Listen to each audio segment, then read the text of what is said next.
오늘 밤에 주시는 하나님의 말씀 구약 성경 아모스 7장 7절에서 9절까지 보시겠습니다. 아모스 7장 7절.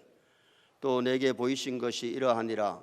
다림줄을 가지고 쌓은 담 곁에 주께서 손에 다림줄을 잡고 서셨더니 여호와께서 내게 이르시되 아모스야 내가 무엇을 보느냐. 내가 대답하되 다림줄이니이다. 주께서 이르시되 내가 다림줄을 내 백성 이스라엘 가운데 두고 다시는 용서하지 아니하리니. 같이 봅니다. 이삭의 산당들이 황폐되며 이스라엘의 성소들이 파괴될 것이라. 내가 일어나 칼로 여로보암의 집을 치리라 하시니라. 아멘. 한번 따라 하시겠습니다. 주께서 손에 다림줄을 잡고 쓰셨더니 아모스가 세 번째 본 환상은 다림줄 환상이었습니다. 첫 번째 본 환상이 메뚜기 환상이었고 두 번째 본 환상이 불의 환상이었지요. 그래서 지난 주일 저녁에 두 가지 환상, 메뚜기 환상과 불의 환상은 심판을 예고했어요. 그런데 오늘 저는 다림줄을 보여주셨는데 이 다림줄은 건축할 때에 벽돌을 쌓을 때에 목수가 쓰는 측량 기구입니다. 자, 사진 한번 보시겠습니다. 측량이 뭔지를 잘 모르실 수 있기 때문에 한번 사진을 보시면 이해가 될 텐데 이 다림줄을 이렇게 내렸지요. 목수가 집을 지을 때에 벽돌이 바르게 지어진지 삐딱하게 세워지는지 바르게 세워지는지 삐딱하게 세워진지를 측량하기 위해서 내린 줄이 다림줄이에요. 다시 말하면 하나님께서 우리 한 사람 한 사람을 다림줄로 재어보신다는 겁니다. 측량하신다는 겁니다. 그래서 오늘 우리는 내 신앙이 바른지 삐뚤지, 내 삶이 바른지 삐뚤지 정말 정로를 걸어갈 수 있기를 축원합니다. 그래서 오늘 저녁에는 측량하시는 하나님이란 제목으로 하나님 우리의 무엇을 측량하시는지 그 내용을 상고하면서 은혜를 나누려고 합니다. 다니엘서 5장 25절에 보면 벳살살 임금이 예루살렘 성전에서 갖고 온 기명, 금잔, 은잔을 내놓고 술을 퍼마시면서 향락을 즐깁니다. 그런데 맞으면 벽에 사람의 손가락이 나타나서 글을 씁니다. 메네 메네 데겔 우바루신. 근데 그 글을 아무도 읽을 사람이 없어요. 왕도 못 읽어요. 그래서 그 글을 읽을 수 있는 다니엘이 와서 읽고 해석을 했는데 이 메네라는 뜻이 뭐냐 하면 메네라는 뜻이 개수하다, 세어보다. 메네 두 번 반복한 것은 여러 번 재보고 여러 번 세어보았다는 뜻이에요. 대결이라는 뜻이 뭐냐 하면은 달아보니 부족하다, 세어보니 부족하다, 미달되었다. 우바루신, 우는 그래서 바르신, 나누고 쪼개다. 하나님이 벨사살을 지어보고 달아보고 세어보니 너무 모자라는 거예요. 하나님을 기쁘게 하는 곳이란 거 없는 거예요. 성전의 기명을 가지고 술을 퍼마시고 즐기고 있는 거예요. 하나님이 나누어 버리는데 바벨론을 벨사살에 다스리는 바벨론을 메대 파사로 나눠버립니다. 그날 밤에 벨사살은 죽음을 당하고 메대는 다리오 왕이, 바사는 고레스 왕이 다스리는 나라가 되어버렸다. 그날 밤이 초상날인 줄도 모르고 성전의 기명을 가지고 퍼마시면서 즐기던 벳살살 임금이 손가락이 나타나서 글을 쓸 때 사지백체가 발발발 떨려가지고 새파랗게 질려가지고 글이라도 읽으면 좋은데 그 글을 왕이 읽을 수가 없네요. 벳살살이 와서 메네 데겔 우바루신, 세어보고 달아보니 모자라서 하나님이 버린다, 쪼개했다.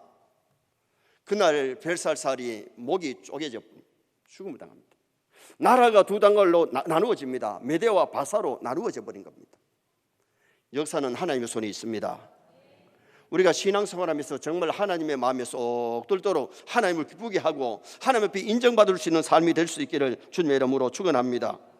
여기 다름질 이상도 하나님께서 이스라엘을 지어보니 모자라기 때문에 다림줄 환상을 하나님이 보여주신 거예요. 내가 너희들 지어보고 있다, 내가 너희들 달아보고 있다. 하나님께서 보여주신 거지요. 우리는 언제나 하나님이 나를 보고 계시고 세시고 계신다, 나를 달아보시고 계신다, 측량하시는 하나님을 바라보면요, 우리가 말을 함부로 하고 행동을 함부로 하고 믿음 생활을 시시하게 그렇게 할 수 없어요. 의의 재판장 하나님을 바라보시기 바랍니다. 요새처럼 하나님 앞에서 살아가시기 바랍니다. 그래야 우리가 정신 차리고 사람답게, 신자답게, 하나님의 자녀답게 멋있는, 정말 멋지게 살다가 멋지게 죽고 멋지게 천당하는 사람이 되지. 측량하시는 하나님을 안 바라보면, 사람만 바라보면 적당하게 거짓말도 하고 속이기도 하고 그 삶이 잘못될 수 있다는 거예요. 오늘 여기 측량하시는 하나님이 무엇을 측량하시느냐? 첫째는 우리의 믿음을 측량하세요. 자, 7절 말씀 우리 한번 읽어보시겠습니다. 또 내게 보이신 것이 이러하니라. 다림줄을 가지고 쌓은 담 곁에 주께서 손에 다림줄을 잡고 서셨더니, 사람이 아니고 주께서, 목수가 아니고 주께서 다림줄을 들고 벽을 이렇게 측량하시는데, 이 예표가 무슨 예표냐 하면 이스라엘 백성들의 심령을 측정하시고 그들의 믿음을 측정해 보시는 거예요. 여러분, 우리가 신앙생활 할 때 하나님 앞에 마음이 삐딱하면 안 되고, 믿음도 기울어지면 안 되고, 마음도 밝아야 되고, 우리의 믿음도 하나님 보시기에 아름다워야 될 줄 믿습니다. 하나님 우리의 외모보다가 뭘 보시느냐? 중심을 봐요. 우리의 믿음을 보시는 거예요. 믿음이 없이는 하나님을 기쁘게 드릴 수가 없어요. 히브리서 11장 6절 말씀 우리 다 같이 한번 잘 아는 말씀이지만 읽겠습니다. 믿음이 없이는 하나님을 기쁘시게 하지 못하나니, 하나님께 나아가는 자는 반드시 그가 계신 것과 또한 그가 자기를 찾는 자들에게 상 주시는 이심을 믿어야 할지니라. 아멘. 믿음이 없이는 사람을 기쁘게 할 수 있지만 하나님을 기쁘게 못해요. 그래서 우리의 믿음이 성장해야 될 이유가 하나님을 기쁘게 하고 하나님 앞에 점수 따려면 믿음이 있어야 된다는 거예요. 아브라함이 믿음이 있으니까 하나님이 큰 복을 아브라함에게 주시고 축복의 근원이 되게 하시잖아요. 다윗이 믿음이 있으니까 하나님 내 마음에 든다, 그래서 그를 세워서 이스라엘이 걸어나가는 큰 지도자로 삼아주시는 그 모습이 성경에 나타나잖아요.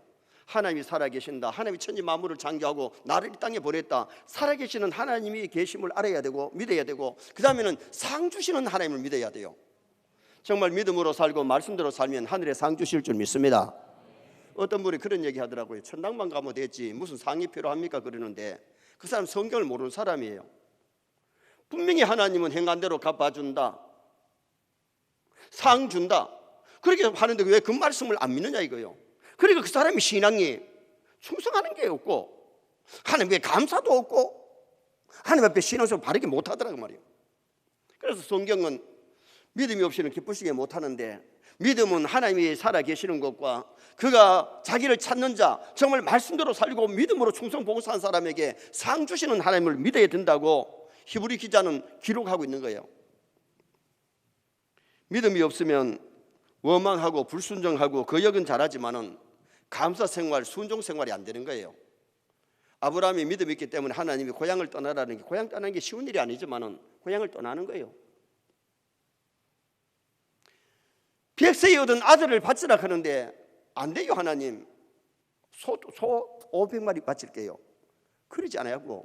이삭을 하나님께 드리려고 했을 때에 하나님 여호와 이레로 수양을 준비해 놓고 기다리셨던 하나님, 쫓아내라 그랬을 때에 이스마엘도 피부치고, 자기 피부치 아닙니까? 자식 아닙니까? 하나님 내보내니까 내보내는 것이 이게 아브라함이에요. 믿음 있으면 순종합니다. 믿음 있으면 충성합니다. 믿음 있으면 보람 있고 값어치 있는 삶을 살아갈 수 있게 되는 거지요. 그래서 오늘 우리는 내가 믿음이 정말 바르냐 안 바르냐, 하나님이 나를 측량해 보시기 전에 내가 신앙의 바른 길을 걷고 내 신앙이 정통 바른 신앙 가지고 살도록 노력하는 것이 굉장히 중요하지요. 고린도후서 13장 5절 한번 보시겠습니다. 너희는 믿음 안에 있는가? 너희 자신을 시험하고 너희 자신을 확증하라. 예수 그리스도께서 너희 안에 계신 줄을 너희가 스스로 알지 못하느냐? 그렇지 않으면 너희는 버림받은 자니라. 자신이 믿음에 있는지 내 자신을 확증하고 검증하라는 거예요. 차를 몰고 다니면 계기판을 봐가지고 기름이 반 정도 들었는지 다 돼서 노란불이 들어오면 빨리 주유소 가서 주유를 해야 되잖아요. 계기판을 보지 아니하고 그러면은 앵코돼 가지고 고생할 수 있어요. 여러분 차를 몰고 다니면서 차는 기름이 있는지 없는지 점검하면서 나는 지금 현재 믿음 생활을 한다 그러면서 내가 믿음 위에 서 있는가, 내 믿음이 튼튼한가, 내 믿음이 건강한가 좀 점검해야 되는데 믿음이 병들었는데, 믿음이 죽어가고 있는데, 믿음이 벌써 빼앗겼는데 그걸 못 알고 그냥 믿음 좋은 것처럼 착각하니까 참 문제예요. 우리 장로님들도 이렇게 보면요, 목사 못지않게 믿음 생활하고 본보기 삶을 살려고 하는 장로님들이 여러 분 계세요. 그러나 장로님들이라고 다 그렇지 않잖아요. 안수집 사도보다 믿음이 부족하고 성도들에게 본이 안 되는 장로님들도 있습니다. 권사님들도 장로님 못지않게 좋은 믿음을 가진 권사님들이 있고 충성 봉사 잘하는 분이 있는가 하면 서리집사보다 못한 분도 없지 않아 있어요. 가슴 아픈 일이죠. 우리는 다른 사람의 신앙을 점검하는 것보다 내 신앙을 점검해야 돼. 목사가 믿음의 거울로 우리 성도들을 이렇게 비춰보면 믿음이다 소리 작게가 믿음이다 하는데 믿음이 없는 사람이 있어. 작은 사람이 있어. 하나님 우리를 보실 때에 믿음이 있으면 하나님을 기쁘게 드릴 수 있지만 믿음 없이는 하나님을 기쁘시게 드릴 수가 없는 겁니다. 마태복음 8장 10절 이하에 보면 로마의 백부장의 믿음을 보시고 이스라엘에서 이만한 믿음을 찾지 못했다.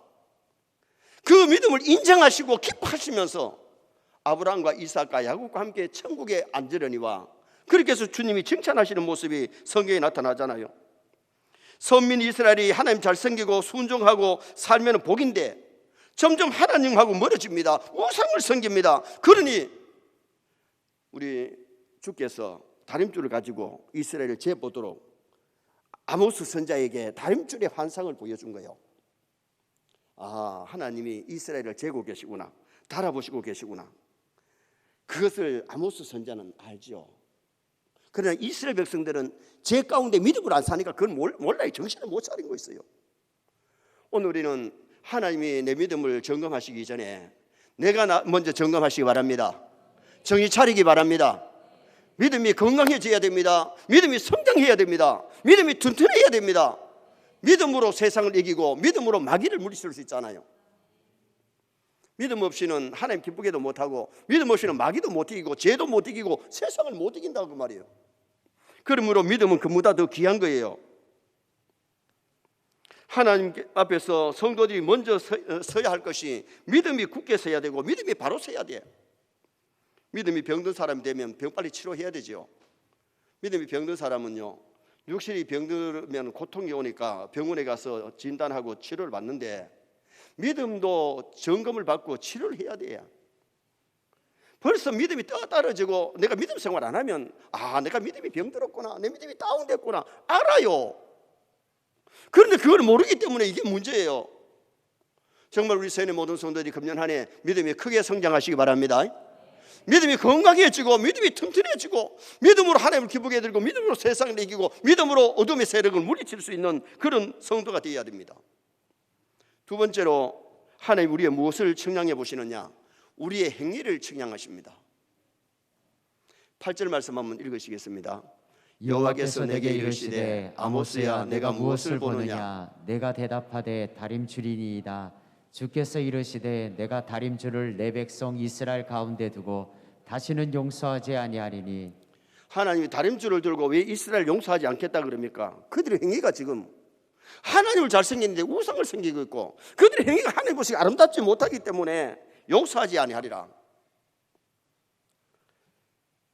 이스라엘 백성들은 하나님을 떠나서 계명대로 살지 않아요.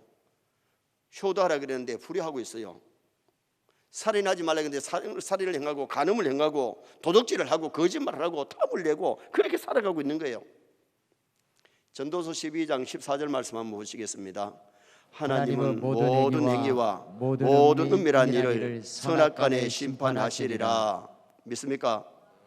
우리가 살아가는 행위를 하나님 보고 계시고 다림줄로 재어보시고 잘못 산 사람에게는 심판이고 잘 산 사람에게는 하늘에 상 주시는 하나님이세요. 우리의 심판장 하나님을 바라보시기 바랍니다.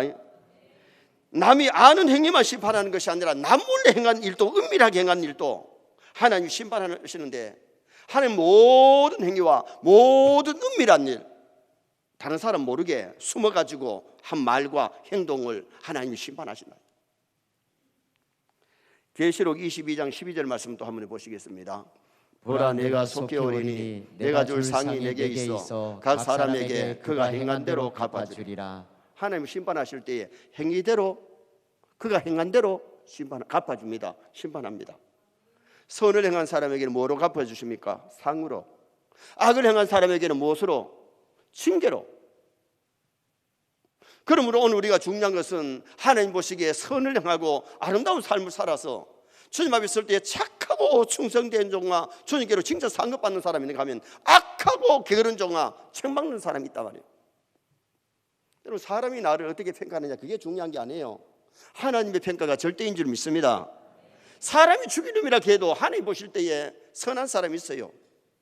요셉이 감방 들어갈 때 저놈 저거 죽이놈이라 했겠지만은 요 하나님이 보실 때는 요셉이 믿음 잘 지켰고 인정받은 사람이에요. 사람들이 막 박수를 치고 잘했다 그러지만은 그 사람은 어떻게 보면 뒷구석에서 온만 가지 죄를 행하는 사람도 없잖아요, 있잖아요.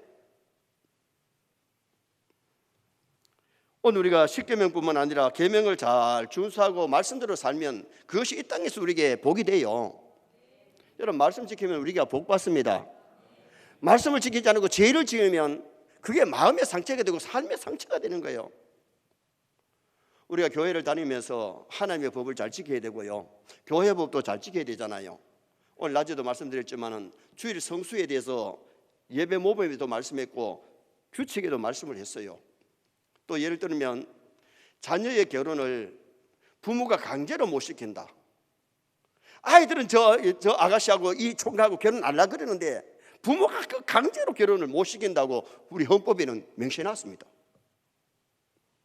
그리고 상당한 이유 없이는 자녀의 결혼을 갖다가 못한다 그랬어요. 상당한 이유가 뭐예요?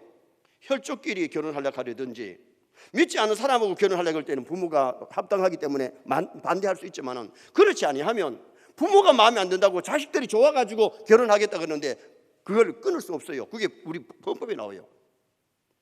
내가 어느 날 우리 목사님들이 모인 가운데 그래 헌법에 그렇게 명시됐다 하니까 목사님 그게 어디 있습니까? 이러더라고. 아니 헌법 공부도 안 했나? 그래가지고 내가 헌법에 사진을 찍어가지고 보냈더니 목사님 감사합니다 그러더라고. 여러분, 헌법을 목사님들도 모르면 교회를 어렵게 바르게 다스리겠어요? 근데 오늘 우리가 중요한 것은 교회법도 지키고 나라법도 지키고 교회법도 지켜야 될 줄 믿습니다. 그래야 우리가 바르게 살아야 되는데 교회법도 안 지키고 나라법도 안 지키고 하나님의 법을 안 지키면 그 사람이 어찌 하나님 앞에 있을 때에 칭찬을 받을 수 있느냐 그 말입니다. 신명기 4장 1절 한번 또 보시겠습니다. 신명기 4장 1절. 이스라엘아, 이제 내가 너희에게 가르치는 규례와 법도를 지켜 준행하라. 그리하면 너희가 살 것이요 너희 조상의 하나님 여호와께서 너에게 주시는 땅에 들어가서 그것을 얻게 되리라. 아멘. 보세요. 규례와 법도를 지키고 준행하라 그랬어요. 준행하면 가나안 땅에 가서도 그들이 복되고, 그리고 그렇게 지켰을 때에 자기가 복된 삶을 살기 때문에 율례와 법도를 잘 지켜라. 여러분, 우리가 말씀을 지키면 영도 살고 육도 살 줄 믿습니다. 그런데 계명을 어기면요 사는 것 같지만 영도 메말라지고 육도 메말라지는 거예요. 아합 시대에 이스라엘 백성이 하나님을 떠나서 우상을 섬기니까 하나님이 3년 6개월 하늘을 닫아버리잖아요. 비가 오지 않잖아요. 비가 오지 아니하니까 곡식도 풀도 막 말라가지고 죽지 살지를 못하는 거예요. 물이 없으니까 짐승들도 물이 없으니까 살기가 어렵고 사람들도 살기가 참 어려워서 고생하지요. 원래 하나님은 하나님의 백성들이 고생하며 살기를 원하지 않습니다. 믿음으로 살면 풍성하게 주실 줄 믿습니다. 그게 하나님의 뜻입니다. 그런데 왜 고생하느냐? 에덴 동산에 행복하게 살려고 에덴 동산을 주셨지만은 먹지 말라고 하는 선악과를 먹고 계명을 어겼을 때에 에덴 동산에서 쫓겨나잖아요. 쫓겨나서 고생하면서 살가 땀을 흘리면서 먹을 것을 찾아야 되고 해산의 수고가 더해지고 늙어가지고 죽어서 지옥 갈 수밖에 없는 인간이 되었는데, 그때 하나님이 여인의 후손으로 메시아를 약속하시면서 짐승이 대신 피를 흘렸기 때문에 오실 예수 믿고 아담 하와가 용서받고 구원받은 거지, 그들의 행위대로 하면 영도 죽고 육도 죽고 다 죽어야 돼요. 이미 죄를 지는 순간에 하나님과의 영적 교제가 단절돼 버렸어요. 그리고 반드시 정령 죽으려고 하는데 영이 벌써 하나님과 금에 가서 죽었고, 그래서 성경에는 죽으려고 하는 사람을 살렸다는 걸, 허물과 죄로 죽었던 너희를 살렸다. 뭐가 죽었느냐? 영이 이미 죽은 거예요. 죄를 지는 순간에, 불순종하고 거역하는 순간에 그 영이 하나님과 단절된 것이 이게 영적인 죽음이에요. 그 다음에 육신이 늙어가지고 아담 하와도 죽잖아요. 그래서 오늘 우리가 정말 신앙생활을 한다는 것이 하나님의 율례와 법도대로만 살면 이 땅에서도 행복해집니다. 하나님 복을 주십니다. 이 땅에서 잘되게 하시고 하늘을 가려서 상 받기 때문에 우리가 정말 믿음으로 말씀대로 살아야 돼요. 그래서 우리의 행위를 하나님이 측량하십니다. 달아보십니다. 세어보십니다. 내 말과 내 행동이 거짓되고 불의하게 살지 말고 정말 하나님의 말씀대로 착하게, 선하게, 아름답게, 정직하게 그래 살아가야 되는 거예요. 그렇게 살면 내 가족도 행복하게 할 수 있고 내 교우들도, 내 직장의 동료들도 남을 행복하게 하면서 살아가는 삶이 되지요. 마지막 세 번째는 교회를 측량하십니다. 자, 9절 말씀 또 한번 읽어보시겠습니다. 이삭의 산당들이 황폐되며 이스라엘의 성소들이 파괴될 것이라. 내가 일어나 칼로 여로보암의 집을 치리라 하시니라. 아멘. 이스라엘의 성소들이 파괴된다. 성소가 뭐예요? 오늘 신약으로 말하면 교회예요. 교인들이, 성도들이 말씀대로 안 살면 결국은 교회가 타락하게 되고 교회가 쇠약해지는 거예요. 이스라엘 백성들이 말씀대로 안 살 때는 솔로몬의 웅장한 성경도 불타고 무너집니다. 스룹바벨 성경도 결국 무너지잖아요. 이유가 뭐예요? 교회라는 것은 성도의 공동체예요. 건물이 아니라, 오늘 우리 서영교회라 그랬을 때 이 건물을 물론 또 지칭은 하지만은 그보다 더 중요한 것은 수납국의 해당보다가 더 중요한 것은 에클레시아, 부름받은 성도들을 교회라고 지칭하는 거예요. 우리 서영교회가 건강해야 될 줄 믿습니다. 말씀에 굳게 서야 될 줄 믿습니다. 그래서 하나님의 뜻을 세상에 전하고 정말 세상에 빛이 되라고 교회를 세워주시는데, 교회가 교회 사명을 안 하면 빛이 안 되고 세상 사람들에게 교회가 욕을 먹는 거예요. 지탄을 받는 거예요. 사람들이 막 시끄럽게 싸우니까 여기가 교회인 줄 알거나 이런 사람이 있었다는 거예요. 여기가 시장인 줄 아나 이래야 되는데 여기가 교회인 줄 아나, 교회가 하도 싸우고 시끄러우니까 어떻게 그게 교회의 사명을 다하는 거냐 이거요. 오늘 우리가 신앙생활 하면서 정말 중요한 것은 교회가 교회의 사명을 다해야 됩니다. 그래서 제가 자주 5대 사명을 말씀하잖아요. 교회의 5대 사명이, 우리 성도 한 사람 한 사람의 사명이 그거예요. 교회의 첫째 사명이 예배 아닙니까? 참된 예배, 하나님이 기쁨 받으시는 예배. 정말 하나님이 기쁨 받으시는 예배 올려드리면 그 시간에 하나님이 은혜도 주시고 복도 주실 줄 믿습니다. 응답도 주시고 하나님이 말씀을 통해 은혜 베풀어 주신다 이거예요. 그래서 말씀대로 드려지는 예배, 성령이 감동 주는 예배가 살아있는 예배예요. 그 다음에 교회가 해야 될 것이 전도 아닙니까? 죽어가는 생명들에게 구원의 줄을 던져서 예수 믿게 만드는 그것이 교회가 해야 될 사명인데, 서영교회가 붕대기를 원한다 그러면서 자기는 전도 한 사람 안 하는 사람이 교회를 어떻게 붕시킬 수 있어요? 교회의 사명이 내 사명이기 때문에 우리 성도의 사명이 전도해야 되는 거예요. 믿지 않은 사람들 전도해서 주님 앞으로 인도해야 되죠. 교육의 사명, 자녀들에게 하나님의 말씀을 부지런히 가르쳐서 말씀대로 살게 만들고, 우리 교회의 다음 세대 영아부, 유치부, 유연부, 초등부, 중고등부, 청년대학부 잘 가르쳐서, 여러분 교회는 나왔는데 말씀의 훈련이 안 되면요 믿음이 바르게 성장 못하고 삐딱하게 성장하는 거예요. 청량줄을 재보면 이게 다 삐뚤 거예요. 잘못 믿고 있는 거예요. 그래서 오늘 낮에도 말씀드렸지만 교회 안에 축정이가 얼마나 많이 있냐. 정말 알곡 신자 만들려고 말씀을 크게 준비해서 와치고 외쳐도 성도들이 그걸 이해를 못하고 믿지를 못하고 따라오지를 못할 때에 답답한 거예요. 우리 교회 성도들 하나님 앞에 서는 날 모두 진짜 상급 받았으면 좋겠습니다. 주님 앞에 가서 책망 듣는다면 얼마나 답답하고 얼마나 힘들겠어요. 그리고 교회가 해야 될 사명이 성도의 교제잖아요. 남전도회를 통해서 여전도회를 통해서 구역을 통해서 서로 친교하고 사랑하고 도와주고 이 교제를 잘해야 그들의 사랑을 나누는, 초대교회가 모이면 떡을 떼며 사랑의 교제를 나누었잖아요. 여러분, 오늘 우리가 중요한 것은 남이 나에게 잘해주기 바라기 전에 내가 믿음 있는 사람이라면 내가 남들에게 차 한 잔도 대접하고 밥도 좀 사주지 하니까 아멘도 안 하시잖아. 어디 잡수러 가면 뭘 할지 몰라도. 여러분, 우리가 이 베푸는 것이 이게 복입니다. 하나님은 정말 믿음으로 대접하면 소자에게 냉수한 그래도 그 상을 잃지 않는다 그랬어요. 차 한 잔 대접하는 것, 밥 한 그릇 대접한 것, 하나님께서 그걸 잊지 아니하시고 상 주시겠다고 하나님은 약속하셨어요. 그래서 우리가 교회 사명을 잘 감당해야 되고, 마지막이 뭡니까? 봉사인데 지역사회를 섬기고 봉사하는 거예요. 교회 와서 봉사하고 지역사회를 섬기고 회사에 가서 성도를 섬기는 것, 이거 사람들을 섬기는 것. 여러분, 예수 믿지 않는 사람에게도 주의 이름으로 전도하기 위해서 사랑을 베풀면 그게 하나님 앞에는 다 상급이 되는 거예요. 하나님 그걸 기획하시는 거예요. 그래서 우리가 5대 사명을 잘 감당해봐요. 내가 행복하지요. 예배 잘 드리고 전도하고 교육하고, 그리고는 정말 서로 사랑의 교제를 나누고, 그 다음에는 지역사회를 섬기고 성도들을 섬기고 만나는 사람을 섬기려고 노력하면 하나님 앞에 가서 진짜 상급받는 성도가 될 수 있는 거죠. 하나님이 측량하는 이유는 잘한 사람에게 상 주시고 잘못한 사람에게 심판하시기 위해서. 그래서 우리는 믿음이 바로 성장하는지, 내 믿음이 건강한지 진단을 해야 되고요. 그 다음에는 행동이 하나님 앞에 바르게 살고 있는지, 내가 삐딱하게 살고 있는지 점검해야 돼요. 교회 사명을 내가 다 하고 있는지, 교회 사명을 나는 한두 가지는 잘하는데 딴 건 못하는 게 있다면 그걸 보충해야 되죠. 결론을 짓습니다. 측량하시는 하나님, 우리의 믿음, 우리의 마음을 측량하십니다. 우리 하나님 뜨겁게 사랑하십시다. 믿음이 건강해야 됩니다. 믿음 성장해야 됩니다. 믿음 없는 자가 아니라 믿음 있는 자가 되어야 됩니다. 하나님 우리의 말과 행동을 지어보시기 때문에 우리 행동이 삐뚤면 안 돼요. 잘못된 길을 가면 안 돼요. 정로를 걸어야 돼요. 말씀대로 살아야 돼요.